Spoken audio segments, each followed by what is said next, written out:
সুন্দর জিনিস দেখায়।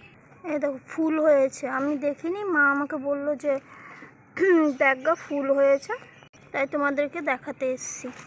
দেখো এত সুন্দর ফুলটা দেখতে, কি বলবো। আগেও হয়েছে, আগে কোনোদিনও ভিডিও বা পিকচার তুলিনি, তাই সেইভাবে নেই কিছু আমার কাছে, তাই এখন হয়েছে, তাই তোমাদেরকে দেখাচ্ছি। গাছগুলোর ভিতরে ফুল হয়েছে, খুবই সুন্দর। আর এগুলো দেখো বিলাতি থানকুনি গাছের চারা, মা এগুলো বাগানে লাগাবে, কিনে নিয়ে এসছে।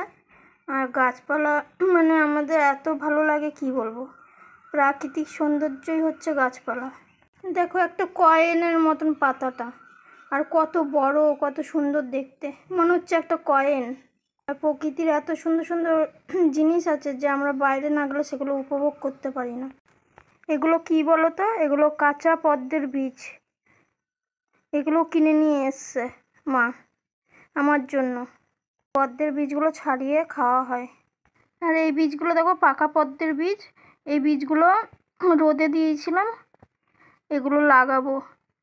একটা কিছুতে চারা বসিয়ে দেব, দেখি হয় নাকি। সব কিনে নিয়ে এসছে গাছ লাগানোর জন্য, কারণ আমি অনেক দিন ধরেই বলেছিলাম, তার জন্য নিয়ে এসছে মা। দেখো এক পাশে কাঁচা পদ্মের বীজ, এক পাশে পাকা পদ্মের বীজ, এগুলো লাগানো হবে আর এই বীজগুলো খাওয়া হবে।